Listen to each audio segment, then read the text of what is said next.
The traditional approach to stroke rehabilitation and recovery focuses almost exclusively on the acute care and subacute care stages of the long stroke recovery journey. But from the stroke survivor's perspective, the community care stage of their stroke recovery journey is often the most difficult to cope with, not only because of the often severe psychological impact of a stroke on the survivor, carers and family members, but because of the difficulties they face in negotiating the excellent but sadly highly fragmented primary healthcare system and accessing appropriate community services.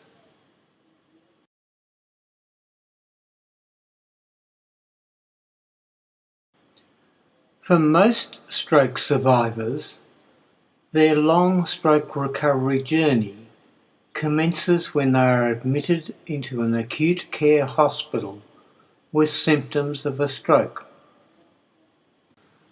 So the first stage of their recovery journey is the acute care stage, where the focus is on stabilising the survivor's medical condition and preparing them for rehabilitation. The second stage of the stroke recovery journey is the subacute care stage, where the focus is on providing rehabilitation services that enable the stroke survivor to be discharged to live safely in appropriate accommodation in the community. Then the third stage, and often by far the longest stage of the stroke recovery journey, is the community care stage, where the focus is on providing a range of medical and non-medical services that enable the stroke survivor to rebuild their post-stroke lives and regain an acceptable quality of life. So we will now focus on how the Stroke Rehab app supports the community care stage of the stroke recovery journey.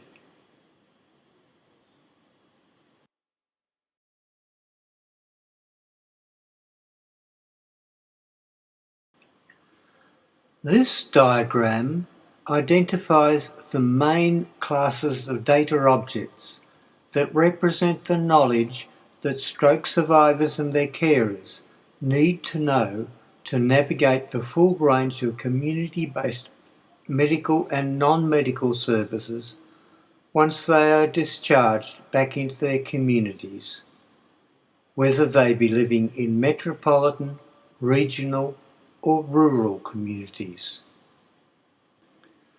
These data objects need to be collected and maintained in the central database and distributed amongst various peripheral databases as required. It contains three groups of data objects, namely data objects that support the recording of geographic information about Australia, or any other country for that matter, information about for-profit and not-for-profit organisations that provide a huge range of stroke-related community or social services throughout Australia, and personal information about those Australians who become personally involved in one or more stroke recovery journeys, either as a stroke survivor, a carer, or a family member.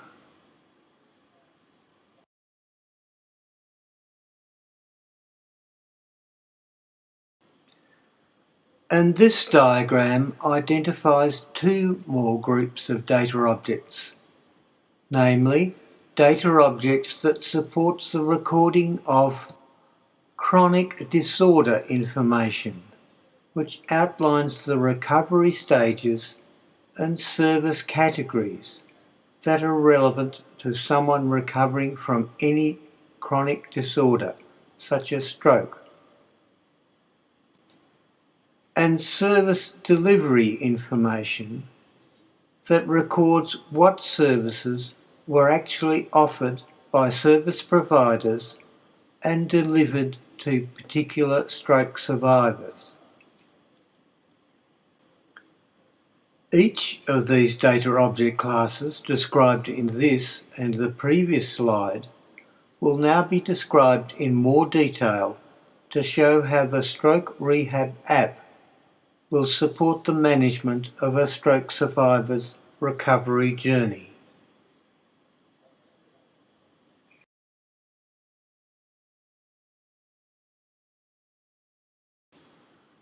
The first group of data object classes represent information about the geography or political structures that operate in a particular country. Firstly, there are country data objects that represent real countries with independent national governments, such as Australia. Then there are state data objects that represent independent state or regional governments within a particular country, such as the states of Victoria and New South Wales in Australia. The relationship between country objects and state objects can be expressed in the following statement. A country may contain many states, and a state must be contained in one country. Then there are municipality data objects that represent local government areas within a particular state. For example, the Boroondara municipality within the state of Victoria within the country of Australia. The relationship between municipality objects and state objects can be expressed in the following statement. A state may contain many municipalities, and a municipality must be contained in one state. There are locality data objects that represent the cities, towns, suburbs, villages, or rural areas within a particular municipality. But here we need to note that the boundary of a particular locality may span several municipalities. So the relationship between locality objects and municipality objects can be expressed in the following statement. A municipality may contain many localities, and a locality may be contained in many municipalities. Then there are block data objects that represent the places where residential or commercial buildings may be located. And here we need to recognise that a block may have many street addresses.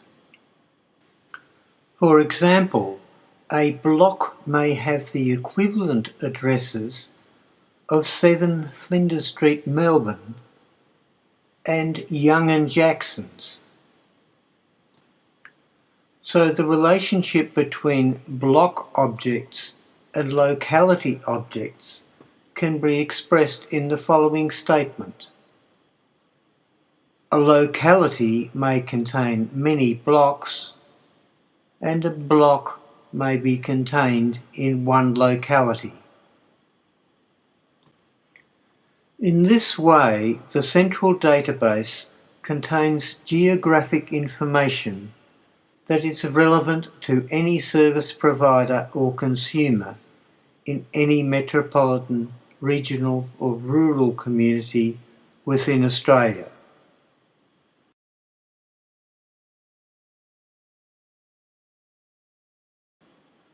The next group of data object classes represent information about the organisations that offer goods and services, including medical and non-medical services in communities throughout the country.